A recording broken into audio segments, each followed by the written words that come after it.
അഗ്നിജ്വാല A deep love story ഭാഗം 181. അച്ഛനും അമ്മയും വ്യാസേട്ടന്റെ കൂടെ ഉണ്ടാവുന്ന അഗ്നിയേട്ടൻ പറഞ്ഞെങ്കിലും എനിക്ക് വലിയ പ്രതീക്ഷയൊന്നും ഇല്ലായിരുന്നു കേട്ടോ. അങ്ങനെ രണ്ടാളും എങ്ങോട്ടും പോവാറില്ലല്ലോ. മീനു വനജയോടും ബാലചന്ദ്രനോടായിട്ട് പറഞ്ഞു. ഇല്ല മോളെ, പോവാറില്ല എങ്ങോട്ടും. പക്ഷെ ഇപ്പൊ എല്ലാം കൊണ്ടും മനസ്സിന് സന്തോഷാ. അതാ ഇവന്റെ കൂടെ ഞങ്ങളും വന്നേ. ലച്ചുമോൾക്കൊപ്പം കുറച്ചു ദിവസം താമസിക്കാലോ. തറവാട്ടിലേക്ക് നോക്കി നിൽക്കുന്ന ജ്വാലയെ നോക്കി കണ്ണു വിടർത്തിക്കൊണ്ട് വനജ പറഞ്ഞു. മീനു അവരെ കൂർപ്പിച്ചു നോക്കി. ഓ, അപ്പോ അവൾക്കൊപ്പം താമസിക്കാൻ പോകുന്നതിന്റെ സന്തോഷം കൊണ്ട് വന്നതല്ലേ? അപ്പൊ ഞാനോ? മീനു പരിഭവത്തോടെ ചുണ്ടു പിളർത്തി. ആ, തുടങ്ങി പെണ്ണിന്റെ പണ്ടത്തെ അസൂയ. ഈ സ്വഭാവം ഒരിക്കലും മാറില്ലേ മീനു? വ്യാസിന്റെ ശബ്ദം പെട്ടെന്ന് ഗൗരവത്തിലായി. അയ്യോ, ഞാൻ ഞാൻ അങ്ങനെയല്ലേ വ്യാസേട്ടാ, വെറുതെ തമാശയ്ക്ക്. മീനുവിന്റെ മുഖം പെട്ടെന്ന് വാടി. വ്യാസ് അവളെ നോക്കി കനപ്പിച്ചൊന്നും മൂളി. വെറുതെ മോളെ വഴക്ക് പറയാതെടാ, അവള് തമാശയ്ക്ക് പറഞ്ഞതല്ലേ. ചന്ദ്രൻ വ്യാസിനെ കൂർപ്പിച്ചു നോക്കി. ഓ, അവൻ ചുണ്ടുകൂട്ടി. എങ്കിലും അവന്റെ ചുണ്ടിൽ ഒരു ചിരിയുണ്ടായിരുന്നു. വ്യാസ് ഇഷ്ടം തുറന്ന് പറഞ്ഞതിന് ശേഷം മീനു ഇടയ്ക്കിടയ്ക്കിപ്പോ വനജയും ചന്ദ്രനെയും എല്ലാം വിളിച്ച് സംസാരിക്കാറുണ്ട്. അവര് തമ്മിലുള്ള ഇഷ്ടം അറിയാവുന്നത് കൊണ്ട് തന്നെ വനജയ്ക്കും ചന്ദ്രനും മീനുവിനെ ഇപ്പോ ഒരുപാട് ഇഷ്ടമാണ്. ആകെ ഒരു വേദന ഉണ്ടായിരുന്നത് ലച്ചുവിനെ അവള് വിഷമിപ്പിച്ചല്ലോ എന്ന് ഓർത്തുകൊണ്ട് മാത്രമായിരുന്നു. എന്നാ ഇപ്പോ നേരിയ പരിഭവം പോലും അവളോട് അവർക്കില്ല. എന്റെ മോളുടെ കൂടെ കൂടി താമസിക്കാൻ വേണ്ടിയിട്ടല്ലേ അച്ഛനും അമ്മയും വന്നേ? ചന്ദ്രൻ വാത്സല്യത്തോടെ മീനുന്റെ തലയിൽ തലോടിക്കൊണ്ട് പറഞ്ഞതും അവളുടെ മുഖം വിടർന്നു. ആ, അതാണ്. മീനു സന്തോഷത്തോടെ പറഞ്ഞുകൊണ്ട് ചുണ്ടുകൊട്ടി വ്യാസിനെ നോക്കി. അവിടെ അതിനേക്കാൾ പുച്ഛം. എടി ജ്വാലെ, എന്തൊരു വലിയ തറവാടാടി ഇത്. ഇവിടെ അതിനും വേണ്ടി കുറെ പേരുണ്ടോ താമസിക്കാൻ? പൊന്നു അത്ഭുതത്തോടെ ജ്വാലയോട് ചോദിച്ചു. കുറെ പേരുണ്ടോന്ന് ചോദിച്ചാ അച്ചമ്മയ്ക്ക് 3 മക്കളാ. നമ്മുടെ തറവാട്ടിലെ പോലെ തന്നെ. മൂത്തത് ദേവേട്ടന്റെ അച്ഛ, രണ്ടാമത്തേത് മധുചെറിയച്ചൻ, പിന്നെ മൂന്നാമത്തേത് മായാൻറ്റി, അതായത് നമ്മുടെ മീനുവിന്റെ അമ്മ. ജ്വാല പറഞ്ഞു കൊടുത്തു. പൊന്നു എല്ലാം ശ്രദ്ധയോടെ കേൾക്കുന്നുണ്ട്. ഇതിൽ മധുചെറിയച്ചന് 2 മക്കളാ. രണ്ടാളുടെ വിവാഹം കഴിഞ്ഞതാ. ഞങ്ങളുടെ വിവാഹത്തിനുണ്ടായിരുന്നു എന്ന് ദേവേട്ടൻ പറഞ്ഞായിരുന്നു. പിന്നെ ആൽബത്തിൽ കണ്ടിട്ടുണ്ട് ഞാൻ, അല്ലാതെ നേരിട്ട് കണ്ടിട്ടില്ല. ഇന്നിവിടെ ഉണ്ടാവും, അവള് സന്തോഷത്തോടെ പറഞ്ഞു. പൊന്നൂനും അത് കേട്ടപ്പോ സന്തോഷം. ഇവർക്കൊക്കെ മക്കളും ഉണ്ട്, എല്ലാരെയും കാണാം. മധുവങ്ങളുടെ മോനും ഭാര്യയും മക്കളും ഇവിടെ തന്നെ താമസം. അന്ന് ഞങ്ങൾ വന്നപ്പോ പക്ഷേ ആളിവിടെ ഉണ്ടായിരുന്നില്ല. പിന്നെ മകള് ഭർത്താവിന്റെ കൂടെ ദുബായിലാ. പുള്ളിക്ക് അവിടെ സ്വന്തമായിട്ട് എന്തോ ബിസിനസ്സാ. ഇപ്പൊ നാട്ടിലുണ്ടെന്നാ ദേവേട്ടൻ പറഞ്ഞ്. പൂരം പ്രമാണിച്ച് വന്നതാ.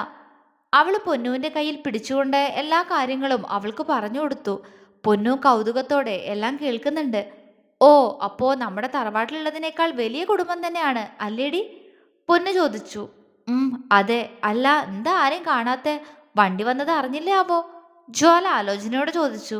അഗ്നി, അപ്പു, മോഹനും വ്യാസുമെല്ലാം അപ്പോഴേക്കും കാറിന്ന് സാധനങ്ങൾ ഇറക്കി വെക്കുന്ന തിരക്കിലായിരുന്നു. ലച്ചു, അമ്മ കണ്ടില്ലേ കുട്ടി? പെട്ടെന്നാണ് ജ്വാലയ്ക്ക് പുറകിൽ വന്നുകൊണ്ട് വനജ ചോദിച്ചത്. ജ്വാല ഞെട്ടലോടെ അവരെ തിരിഞ്ഞു നോക്കി. അവളുടെ കണ്ണുകൾ വിടർന്നു. അമ്മേ, എപ്പോ എത്തി? സോറി, ഞാൻ കണ്ടില്ല കേട്ടോ. ജ്വാല പെട്ടെന്ന് അവരെ കെട്ടിപ്പിടിച്ചു. വനജി അവരെ ചേർത്ത് പിടിച്ചു. ബാലൻ അവളുടെ കവിളിൽ ഒന്ന് തലോടി.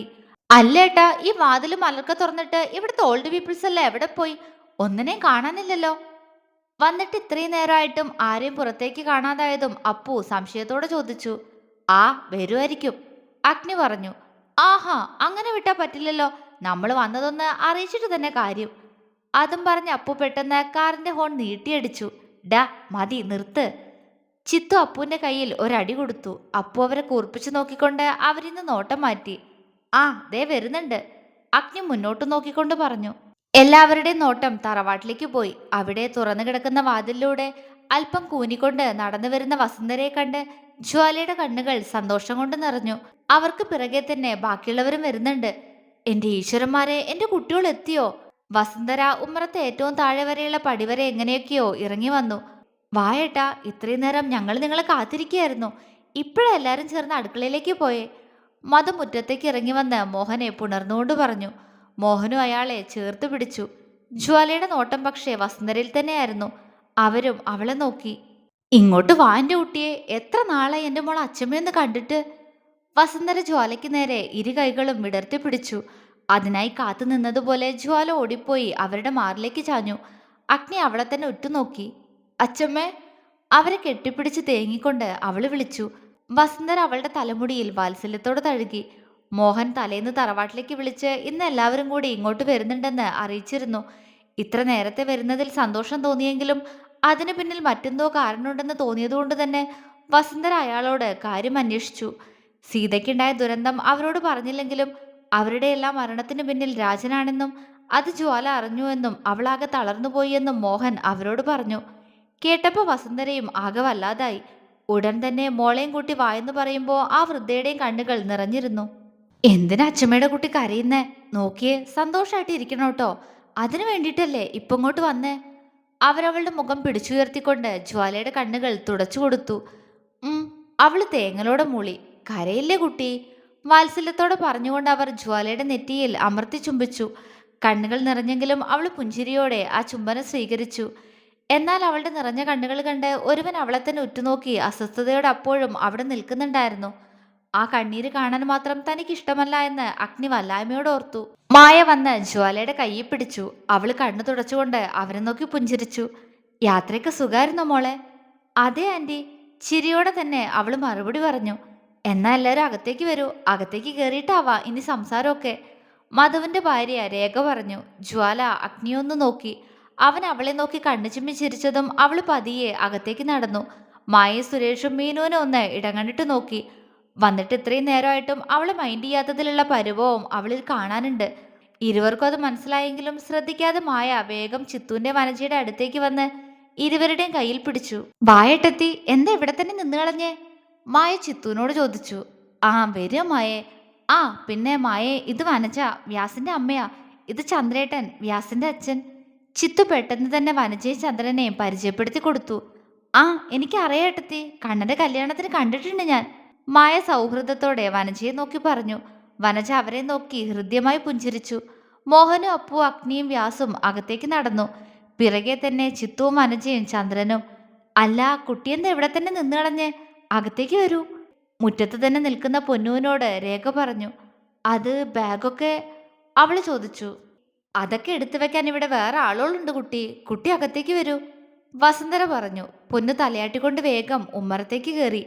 എന്തേ മീനൂട്ടി, നീ അവിടെ തന്നെ നിൽക്കാണോ? കേറുന്നില്ലേ ഇങ്ങോട്ട്? രേഖ കുറുമ്പോടെ ചോദിച്ചു. ഓ, അപ്പൊ ഇവിടെ ഉള്ളവർക്ക് കണ്ണു കാണാത്ത പ്രശ്നമൊന്നും ഇല്ലാലേ? ഞാൻ കരുതി ഒക്കത്തിന്റെ കണ്ണ് അടിച്ചുപോയിന്ന്. പരിഭവത്തോടെ പറഞ്ഞുകൊണ്ട് മീനു ചവിട്ടിത്തുള്ളി ഉമ്മറത്തേക്ക് കയറിയപ്പോ അഗ്നിക്ക് അടുത്ത് നിൽക്കുകയായിരുന്ന വ്യാസിന് ചിരി വന്നു പോയി.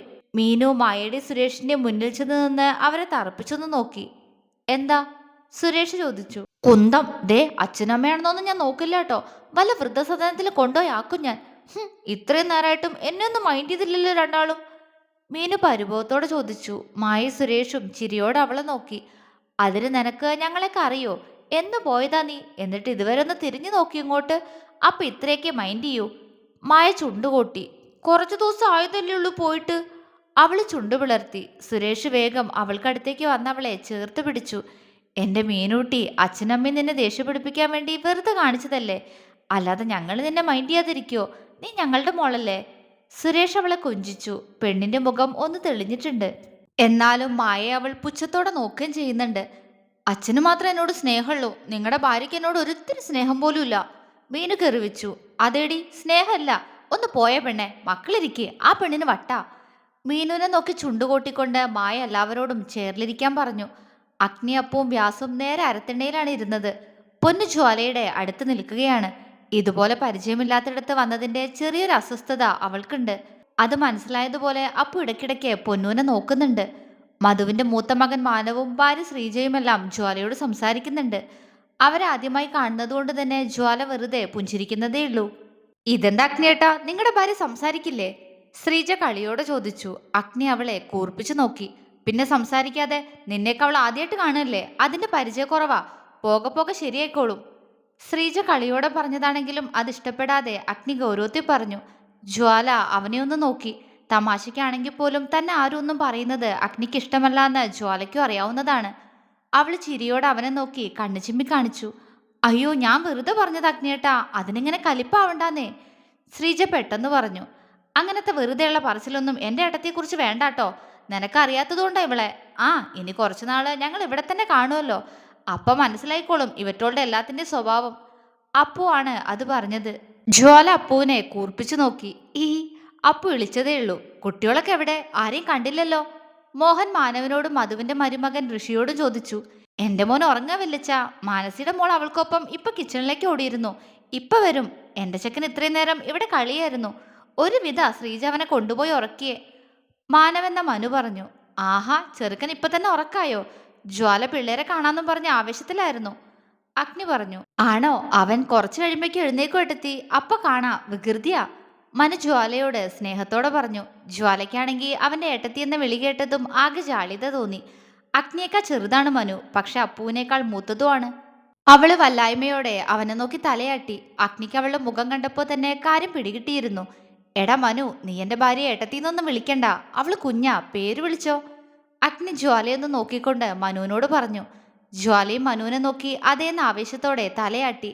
അപ്പോഴേക്കും മധുവിന്റെ രണ്ടാമത്തെ മകൾ മാനസിയും അവൾക്കൊപ്പം അവളുടെ 3 വയസ്സുകാരി ഋതിക എന്ന ഋതുമോളും പുറത്തേക്ക് ഇറങ്ങി വന്നു. അത് അഗ്നിയേട്ടൻ പറഞ്ഞു നന്നായി. ഞാനും ഈ പെണ്ണിനെ എങ്ങനെ ഏട്ടത്തിന്നൊക്കെ വിളിക്കുന്നോർത്ത് വല്ലാതിരിക്കുകയായിരുന്നു. ഇപ്പോഴാ സമാധാനായേ. സ്ഥാനം കൊണ്ട് എന്തൊക്കെ ആയാലും ഞങ്ങളുടെ ഏട്ടത്തി തന്നെ അല്ലേ ഇവള്. ഇന്നാ ജ്വാല, ഇത് കുടിക്കേ. കയ്യിലെ ട്രേ ജ്വാലയ്ക്ക് നേരെ നീട്ടിക്കൊണ്ട് മാനസി പറഞ്ഞു. താങ്ക്സ് ചേച്ചി.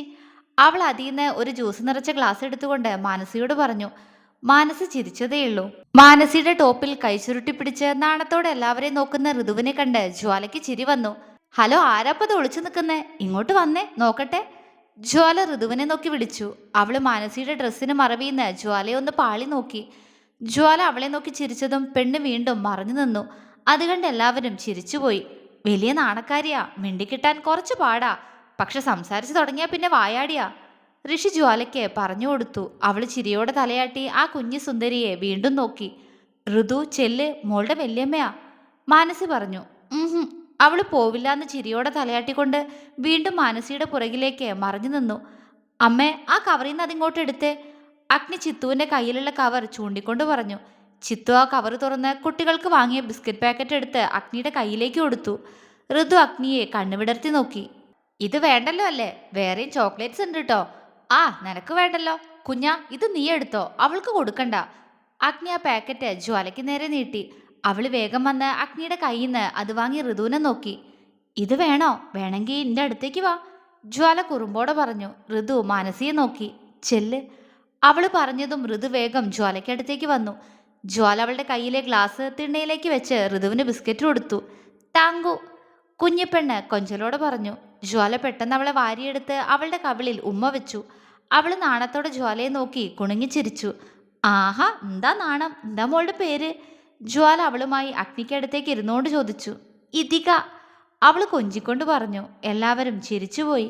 ഇതികേ, പാവം കൊച്ചിന് സ്വന്തം പേര് പോലും പറയാൻ കിട്ടുന്നില്ലല്ലോ. വ്യാസ ചിരിയോടെ പറഞ്ഞു. എന്താ, ഇന്റെ പേര് ഇതികാന്നാ അല്ലമ്മേ? വ്യാസനെ ദേഷ്യത്തോടെ നോക്കിക്കൊണ്ട് ഋതു മാനസിയോട് ചോദിച്ചു. അതെ, എൻ്റെ മോളുടെ പേര് അങ്ങനെ തന്നെയാ. ഹാ, അവളെ വെറുതെ കളിയാക്കിയാലുണ്ടല്ലോ. കുഞ്ഞിപ്പെണ്ണിന്റെ മുഖം വീർത്ത് വരുന്നത് കണ്ട് മാനസി ചിരിയോടെ വ്യാസനോട് പറഞ്ഞ് അവനും ജ്യൂസ് കൊടുത്തു. ഋതു പെട്ടെന്ന് തന്നെ ജ്വാലയോട് കൂട്ടായി. മീനുവും പൊന്നും എല്ലാം അവൾക്കടുത്തേക്കിരുന്ന് അവളെ കൊഞ്ചിക്കുന്നുണ്ട്. ശ്രീജയും മാനസിയും രേഖയും മായയും വസുന്ധരയും എല്ലാം ജ്വാലയെ തന്നെ നോക്കിയിരിക്കുകയാണ്. അവളുടെ മുഖത്തെ ഇനിയും വിട്ടുമാറാത്ത കുട്ടിത്തം കാണാനും കൊച്ചുകുട്ടിയെ പോലെയാണെന്ന് മാനസിക്ക് തോന്നി. അവൾ അഗ്നിയൊന്ന് നോക്കി. ഋതുവിനെ കളിപ്പിക്കുന്ന ജ്വാലയെ തന്നെ കണ്ണുമയ്ക്കാതെ നോക്കിയിരിക്കുകയാണവൻ. ആ കണ്ണുകളിൽ മുഴുവൻ അവളോടുള്ള പ്രണയമാണ്. മാനസി അത്ഭുതത്തോടെ അഗ്നിയെ നോക്കി. രണ്ടുപേരും തമ്മിൽ നല്ല ചേർച്ചയാ. പക്ഷെ അഗ്നിയേട്ടന് എങ്ങനെയാ ഇത്രയും ചെറിയൊരു പെൺകുട്ടിയോട് പ്രണയം തോന്നിയേ? അവൾ ഇരുവരെയും മാറി മാറി നോക്കി. രണ്ടുപേരുടെയും കണ്ണുകൾ ഒരേ നിറമാണ്. മാനസി അവരെ നോക്കി ഓരോന്ന് കണ്ടുപിടിക്കുകയാണ്. നീ എന്തേ നോക്കുന്നേ? ശ്രീജ അവളോട് പതിയെ ചോദിച്ചു. ഏയ് ഒന്നുമില്ല, ഞാൻ അവരെ നോക്കുമായിരുന്നു. രണ്ടാളും തമ്മിൽ നല്ല ചേർച്ചയുണ്ടല്ലേ ഏട്ടത്തി? മാനസി ചോദിച്ചു. അതെ, കുറച്ച് കാത്തിരിക്കേണ്ടി വന്നാലും അഗ്നിയുടെ ചേരുന്ന കുട്ടിയെ തന്നെ കിട്ടിയിരിക്കുന്നേ. എന്തൊരു ഭംഗിയെ കാണാൻ.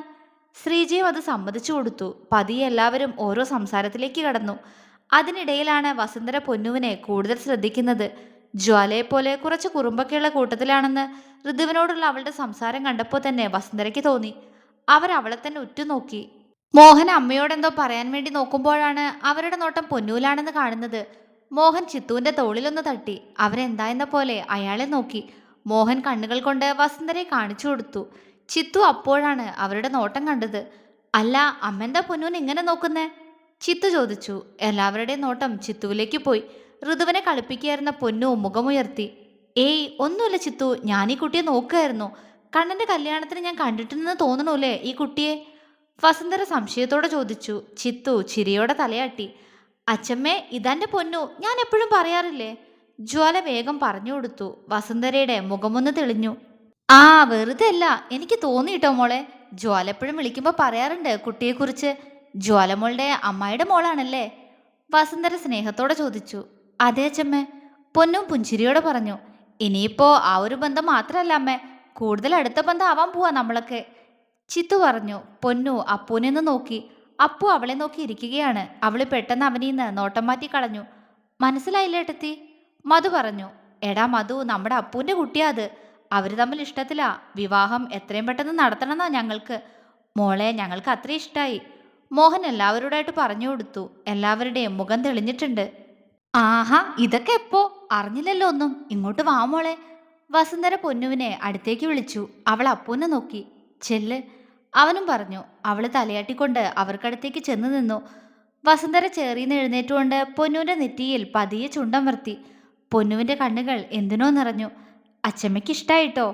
വസുന്ധര പറഞ്ഞതും പൊന്നു കണ്ണു നിറച്ചുകൊണ്ട് തലയാട്ടി. അപ്പുവിന്റെ പെണ്ണാണ് പൊന്നു എന്നറിഞ്ഞപ്പോ പെൺപിള്ളേരെല്ലാരും കൂടി പൊന്നുവിനോട് കൂടുതൽ സംസാരിക്കാൻ തുടങ്ങി. അവളുടെ സംസാരവും ചിരിയെല്ലാം എല്ലാവർക്കും ഇഷ്ടായി. ഏട്ടത്തി, എല്ലാം കണ്ട് സന്തോഷത്തോടെ ഇരിക്കുന്ന ജ്വാലയെ മീനു തട്ടി വിളിച്ചു. അവൾ എന്തായെന്ന പോലെ മീനുവിനെ നോക്കി. ഏട്ടത്തി, പൊന്നൂന്റെ അപ്പോട്ടന്റെയും കാര്യം പറഞ്ഞില്ലേ? ഞങ്ങളുടെ കാര്യം കൂടി ഒന്ന് പറയാൻ പറ അഗ്നിയേട്ടനോട്. മീനു രഹസ്യം പോലെ പറഞ്ഞു. ജ്വാല അവളെ കൂർപ്പിച്ചു നോക്കി.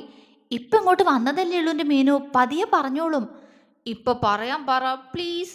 അവള് കൊഞ്ചി. ജ്വാല ഒന്ന് നിശ്വസിച്ചുകൊണ്ട് തലയാട്ടി. പതിയെ അഗ്നിയെ നോക്കി. തന്നെ തന്നെ നോക്കിയാണ് അവന്റെ ഇരിപ്പെന്ന് അവൾ അപ്പോഴാണ് ശ്രദ്ധിക്കുന്നത്.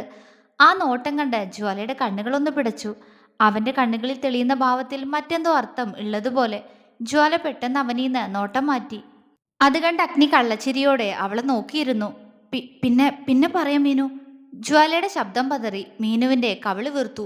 പോ ദുഷ്ടേ. മീനു മുഖം വീർപ്പിച്ചു. പെട്ടെന്ന് മീനുവിന്റെ കവിളിൽ ഒരടി പൊട്ടി. അവള് വേദനയോടെ ശബ്ദമുണ്ടാക്കിപ്പോയി. ഋതു ഒന്ന് കൊടുത്തതാണ് മീനുവിനിട്ട്. മീനു അവളെ തറപ്പിച്ചൊന്ന് നോക്കി. വന്ന് കേറിയില്ല, അതിനു മുന്നേ തുടങ്ങി പിശാശ്. ദേ പെണ്ണെ, ഒതുങ്ങിയിരുന്നോട്ടോ. മീനു ഋതുവിനോട് ദേഷ്യപ്പെട്ടു. പോതി. ഋതു പെട്ടെന്ന് തന്നെ പറഞ്ഞു. അത് കേട്ട് ജ്വാല വാപ്പൊത്തി ചിരിച്ചുപോയി. പൂടീന്നോ? എടി എടി. ഓ, ഇതിനെ വിളിക്കാൻ ഒരു തെറിയും കിട്ടുന്നില്ലല്ലോ ഭഗവാനെ. മീനുവിന്റെ ചുണ്ടു കൂർത്തു. എന്റെ പൊന്നു മീനു, നീ ഒന്ന് ഒതുങ്ങിയേ, മോള് കുഞ്ഞല്ലേ. ജ്വാല ചിരിയോടെ പറഞ്ഞു. കുഞ്ഞ് ഏട്ടത്തിക്ക് അറിയാഞ്ഞിട്ട് ഇവളുടെ സ്വഭാവം. ആ, പോകെ പോകെ മനസ്സിലായിക്കോളും. പൊന്നു ഋതുവിനെ നോക്കി കൊഞ്ഞനം കുത്തി അവളീന്ന് മുഖം തിരിച്ച് നേരെ നോക്കിയത് തന്നെ തന്നെ നോക്കിയിരിക്കുന്ന വ്യാസിനെയാണ്. അവന്റെ നോട്ടം കണ്ടതും അവളുടെ കണ്ണൊന്ന് തിളങ്ങി. വ്യാസ ചിരിയോടെ പെട്ടെന്ന് അവളീന്ന് നോട്ടം മാറ്റി. എന്തോ അപ്പോഴും മീനുവിന്റെ ചുണ്ടിൽ ഒരു പുഞ്ചിരി ഉണ്ടായിരുന്നു. തുടരും.